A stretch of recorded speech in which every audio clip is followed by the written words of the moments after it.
Olá, meu nome é Nayana e eu sou professora de artes. Essa aula faz parte do volume 3, é a unidade 1, o teatro na atualidade, e a gente vai tratar do tema 1, que é o teatro, mudanças e contemporaneidade, na página 9 do volume 3, tá? Bom, o que nós veremos nessa unidade? A gente vai ver o teatro contemporâneo, produzido dentro e fora do Brasil, e alguns dos seus autores e diretores. A gente também vai conferir as mudanças que ocorreram na linguagem do teatro a partir do século XIX no teatro moderno. Bom, o teatro, assim como outras linguagens artísticas, tem uma história que também pode ser dividida em períodos, ou estudado de acordo com algumas características comuns. Então a gente vai dividir o teatro aqui por períodos para um bom entendimento, para a gente conseguir entender melhor. Tá? Então nós vamos acompanhar essa aula pelo slide disponibilizado aí para você. No slide de número 3, a gente vai começar a falar do teatro romântico. Então, pouco antes do fim do século XIX, predominava nos palcos, especialmente nos europeus, o teatro romântico. Ao idealizar os personagens e a sociedade, mostrando temas nacionalistas, românticos, heróis que lutavam por uma causa, jovens sonhadoras, textos poéticos que extingavam as emoções da plateia. O teatro romântico europeu refletia a visão de mundo da sociedade da época, muitas vezes com base na fantasia, na imaginação, exibindo cenários e figurinos ricamente elaborados e repletos de detalhes. Então aí nesse slide 3 do teatro romântico, a gente observa essa imagem e a gente consegue ver essas características do romantismo, que são esses cenários bem elaborados, ricamente elaborados, né? E repletos dos detalhes. Então a gente consegue enxergar nas vestimentas dos atores do teatro romântico aí representados, que são vestimentas bem elaboradas, né? São vários elementos que estão presentes. Aí você vê ao fundo da cena diversos elementos presentes. Então, o teatro romântico, ele tinha essa característica aí de heróis que lutavam, de jovens sonhadoras, de textos poéticos. Essa é uma característica aí do romantismo, do teatro romântico. Bom, então como pessoas importantes do teatro romântico, a gente traz dois personagens do Brasil, do romantismo no Brasil. Um é o Joaquim Manuel de Macedo, que foi jornalista, professor, romancista, poeta, teatrólogo e memorialista. Ele nasceu no Rio de Janeiro. O Manuel de Macedo, além de ter escrito A Moreninha, que é um romance muito conhecido, A Moreninha foi considerada a primeira obra do romantismo no Brasil. Ele também, o Manuel Macedo, foi autor de diversas peças de teatro. E essas peças são O Cego, Colbert, O Fantasma Branco, Luxo e Vaidade, O Novo Otelo e Luz Bela. Bom, um outro personagem brasileiro aí do romantismo no Brasil é o Martins Pena. Ele faleceu com apenas 33 anos, mas escreveu cerca de 30 peças. Ele inaugurou a chamada comédia de costumes. Ele trazia humor às peças dele. Então aí a gente tem o destaque para O Juiz da Roça, O Noviço, Os Dois ou O Inglês Maquinista. Então o Martins Pena, ele foi um dramaturgo, diplomata e introdutor da comédia de costumes no Brasil. O que seria a comédia de costumes, né? Ele trazia aí com ironia e humor as graças e as desventuras da sociedade brasileira e das suas instituições. Então ele tirava aí uma graça dessa sociedade brasileira aí que ele vivia. Bom, saindo aqui do teatro romântico, a gente vai tratar do teatro realista, que é aí totalmente, vem como uma quebra ali do teatro romântico, né? Tem uma diferença muito grande entre os dois. Então, o teatro realista, ele chegou aos palcos no final do século XIX e, diferentemente do romântico, ele queria mostrar ao público situações reais de pessoas comuns, né? Então, ele mostrava aí os problemas sociais, a exploração da classe trabalhadora, a prostituição, a burocracia, a corrupção, o papel da mulher na sociedade, a importância da ciência, entre outros temas. Então ele trazia, o teatro realista trazia esses temas que eram importantes, mas que não eram tão falados, trazidos aí na sociedade. Bem, quase sempre esses temas eram trazidos com um tom crítico, instigando a plateia a refletir e buscar mudanças. Os cenários eram Bom, aí o teatro realista, tratando do cenário, ele trazia um cenário totalmente realista, ou seja, da vida real, né? Sem fantasias. Então, aquele luxo, aqueles detalhes ali do teatro romântico, eles são eliminados e aí tem essa ambientação mais verdadeira, né? Então, cada detalhe, ele era minuciosamente elaborado para dar maior credibilidade à cena. A linguagem também ela era menos rebuscada, pouco rebuscada, e com o uso de palavras mais simples, mais palavras do dia a dia, né? Mais realistas, como o nome próprio diz.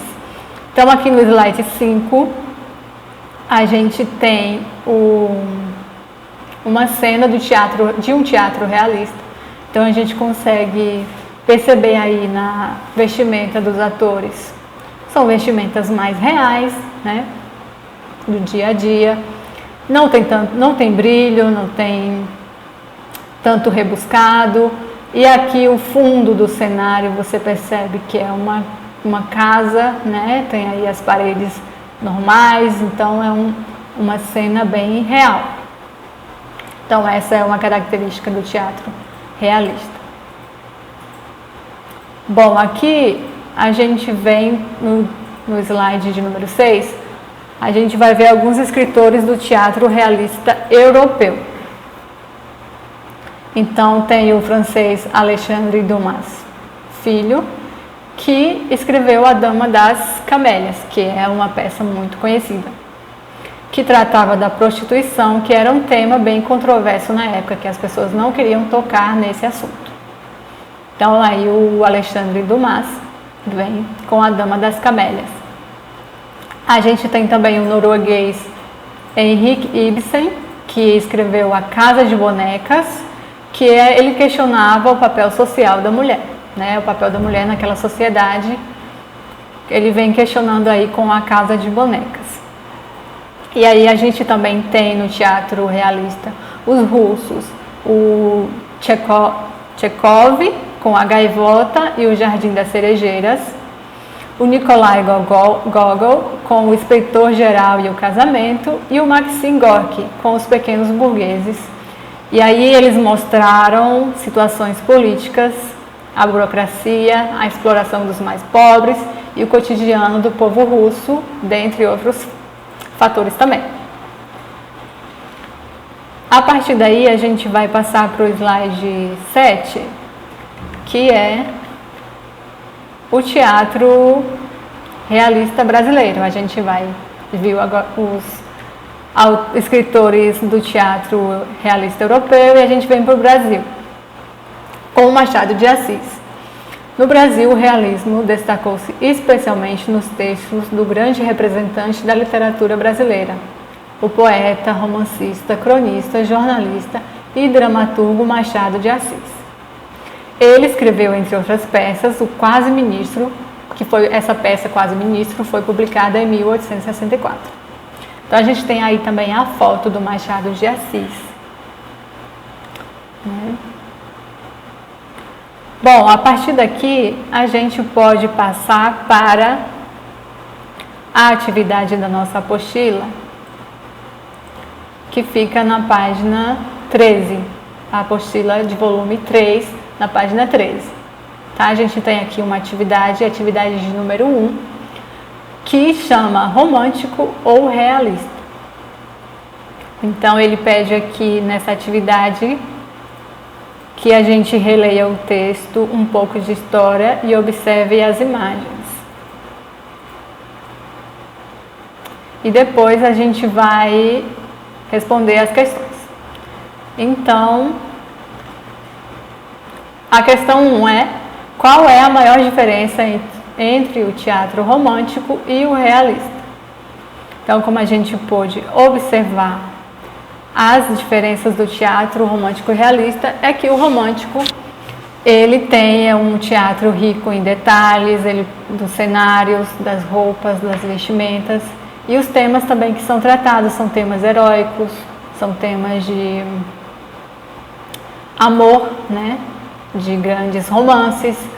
E aí o tema realista, ele trata de problemas sociais, problemas da sociedade, e a ambientação são cenários reais, né? São cenas ali do dia a dia. O figurino também ele é bem menos rebuscado, né? São figurinos bem reais também. E a gente pode ver aí a diferença nesse sentido. Então aí o teatro romântico, ele se baseava mais na fantasia e na imaginação, né? Então ali eram jovens sonhadoras, heróis, e o teatro realista levava a vida como ela é para os palcos. Então ele falava de corrupção, de exploração da classe trabalhadora, e tinha uma linguagem mais simples, acessível a todos. Bom, a partir disso a gente vai passar aqui para a pergunta de número 2. Se você fosse escrever uma peça para o teatro, como seria o personagem principal, se fosse uma peça romântica, e como seria esse personagem se fosse uma peça realista? Então você vai pensar em uma história, em um personagem. Por exemplo, né, você vai pegar um personagem aí, uma mulher, por exemplo, se você for pensar ela, se ela fosse participar de uma peça romântica, né?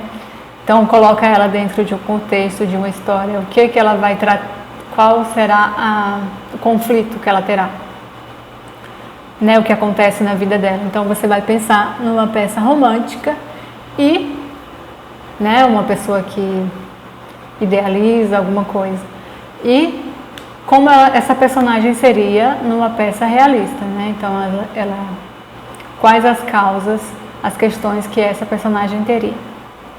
Então, essa é uma resposta bem pessoal, né? Bem, assim, da imaginação, bem interessante de realizar. Bom, saindo aí do teatro romântico e do realista, a gente vai passar por um momento aqui na história da arte bastante que causou assim, uma grande ruptura no pensamento, certo? Então, a partir daí, no século XX, especialmente após o término da Primeira Guerra Mundial, que ocorreu entre 1914 e 1918, houve muitas mudanças na sociedade, nas artes e na maneira de ver a vida. Então essas mudanças elas afetaram diversos segmentos aí da sociedade, inclusive as artes. Isso se refletiu também no teatro. Surgiram várias tendências nas formas de apresentação, na direção, preparação dos atores, cenografia e nos próprios textos dramáticos.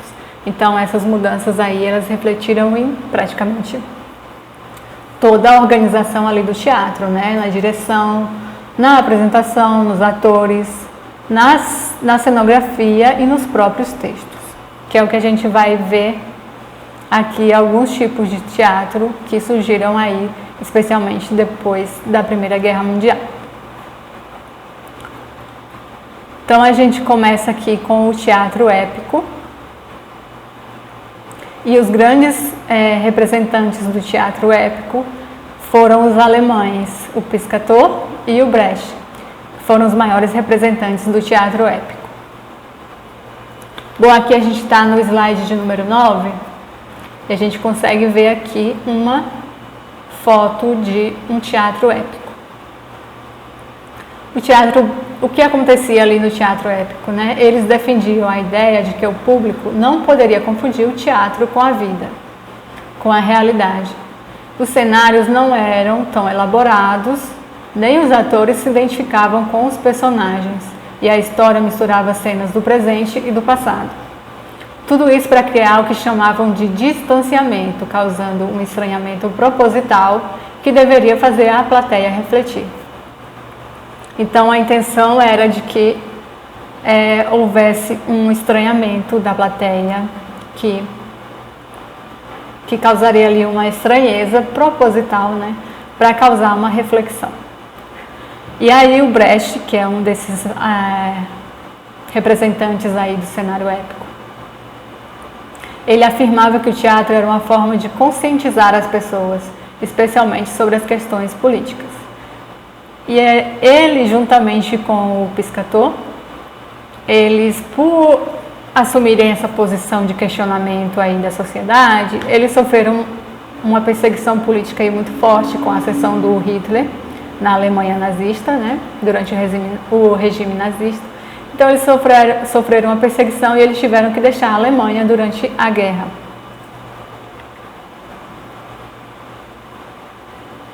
Bom, passando aqui para o slide de número 10, a gente vem com o teatro do absurdo, né, que é um outro tipo aí de teatro que surgiu. O teatro do absurdo, ele teve maior repercussão após a Segunda Guerra Mundial, ocorrida aí entre 1939 e 1945.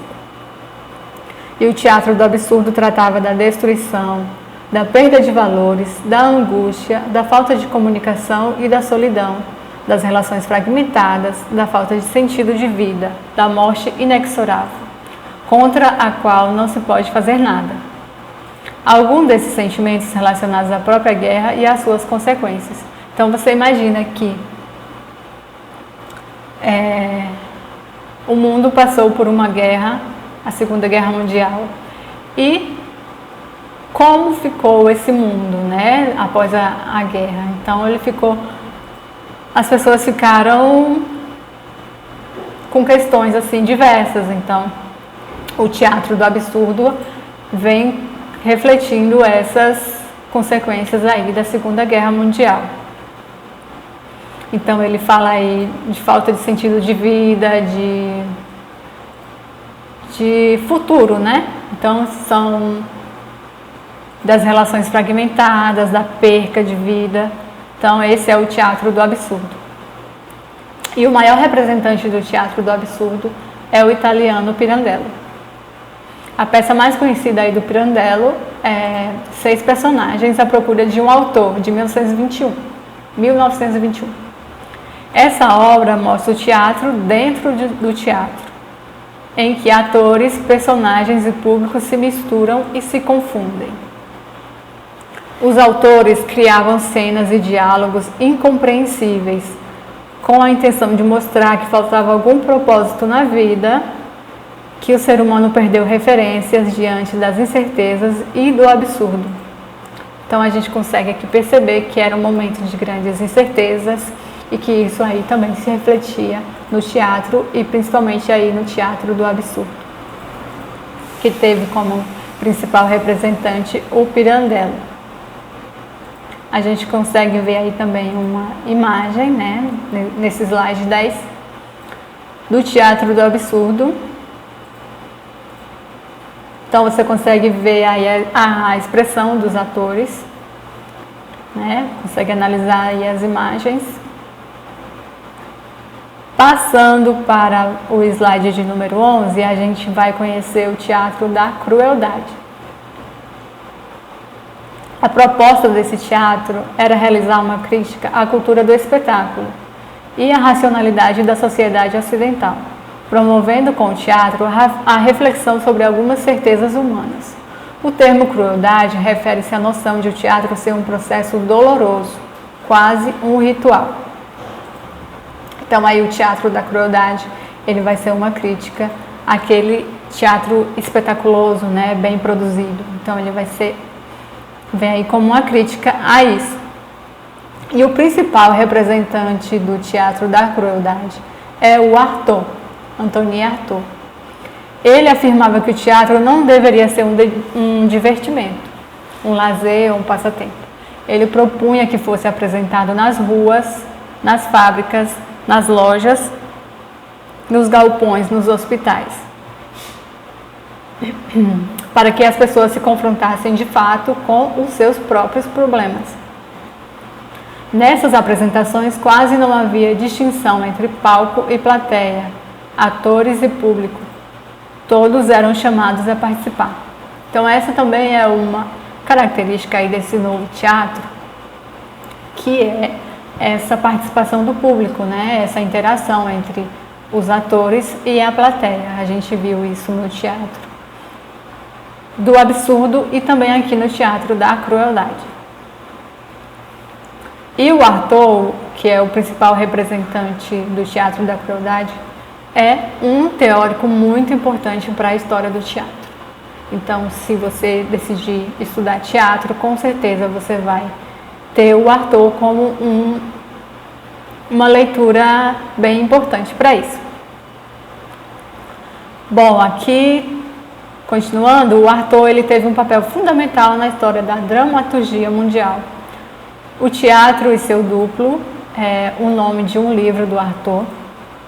É uma coletânea que reúne seus escritos, publicada em 1938. É um dos principais livros sobre o teatro do século XX. Né? Então, o que foi dito, se você for estudar sobre o teatro, o Antony Artaud é muito importante para o teatro do século XX. Bom, aí as características do teatro da crueldade, elas estão ligadas aos movimentos modernos, como o dadaísmo e o surrealismo, que também já foram tratados, né? Então, as principais características, assim, você pode ver relações bem grandes do teatro da crueldade com o dadaísmo e o surrealismo. Bom, aí um outro tipo de teatro é o teatro pobre, aqui no slide de número 12. O teatro pobre, ele aí tem como principal autor o Grotowski. Ele é um polonês que foi influenciado pelo teatro da crueldade, que a gente tratou agora anteriormente. E o Grotowski, ele propõe a criação do teatro pobre. Então, o teatro pobre, ele tem como objetivo a relação entre o ator e o espectador. E aí ele dispensa os cenários, os figurinos, a maquiagem, a iluminação e até o texto. Ele dispensa tudo aí que possa distrair a atenção do público, voltada apenas para os atores, que por sua vez devem ter excelente desempenho corporal. E por isso que se usa a denominação pobre.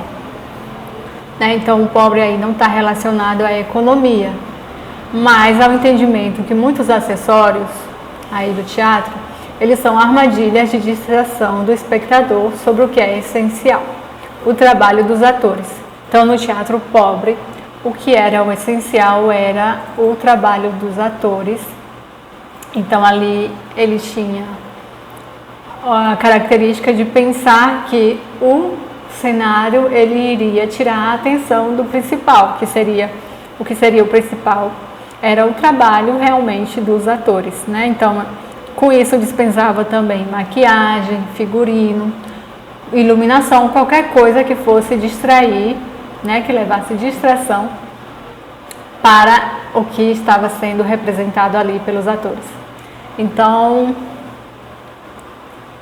muitas peças dessa vertente são apresentadas em diferentes lugares, como praças públicas. Como ele dispensa aí o cenário, né, esse tipo de teatro ele pode ser representado em qualquer lugar, inclusive nas praças públicas. Quando são mostradas em espaços convencionais, os atores invadem a plateia, havendo mistura entre o público e personagens. Então, o teatro pobre, assim como o teatro da crueldade e do absurdo, eles têm essa interação também com o público. Essa é uma tendência que a gente conseguiu aqui perceber, né, entre esses teatros.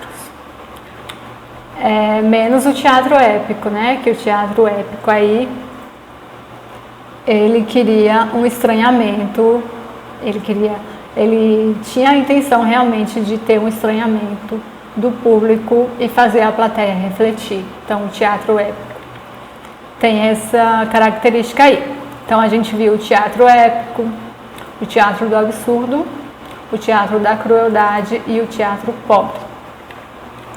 Então, é imprescindível a gente saber, nessa unidade, nesse tema, as principais características e não confundir esses tipos aqui de teatro que a gente viu. Então, eu trouxe um quadro aí no slide de número 13 com as principais diferenças, e essas diferenças também serão cobradas aí na atividade, né, no volume 3 aí.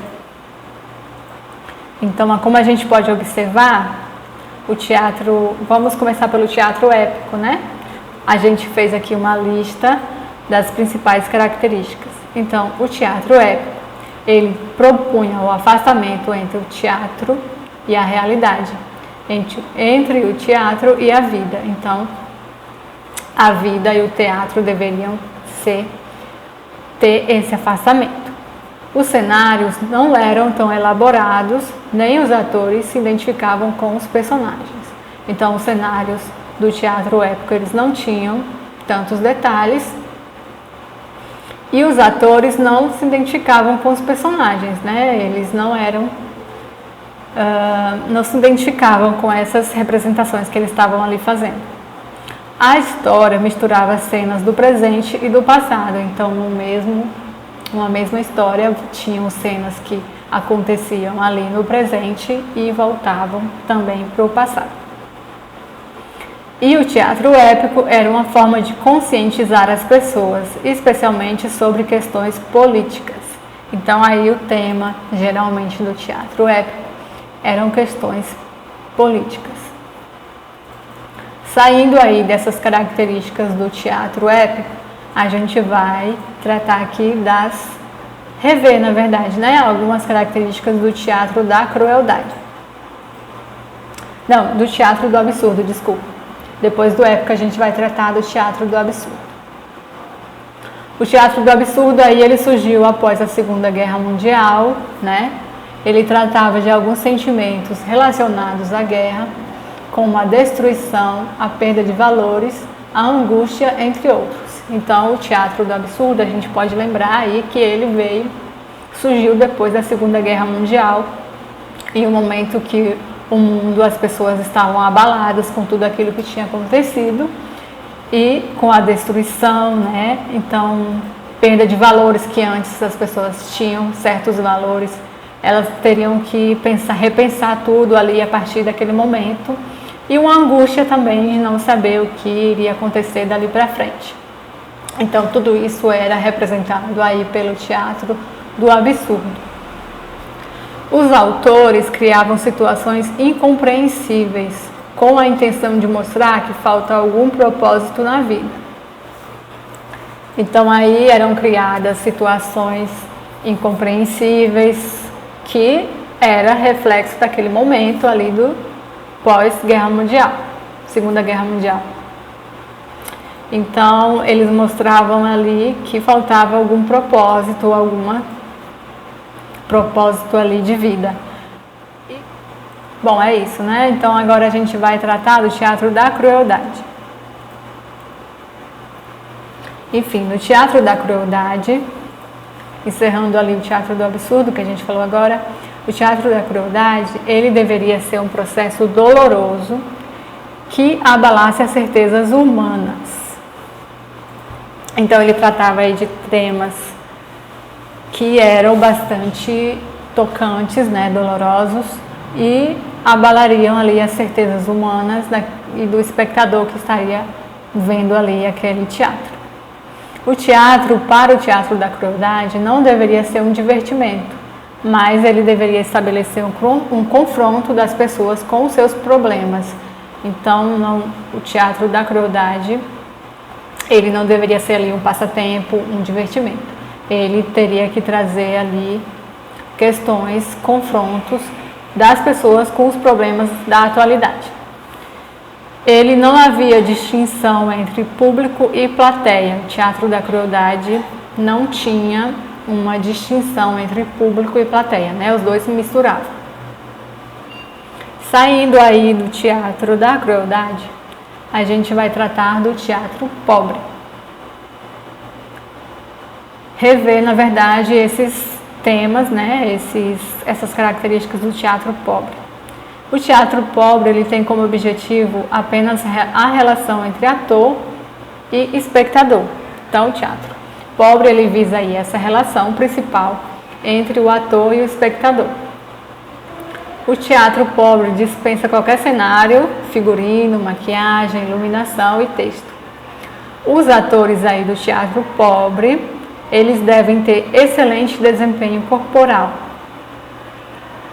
O fundamental aí é o trabalho deles, então eles têm que ter esse desempenho corporal, porque é a única coisa que importa é o trabalho deles, né? É o fundamental.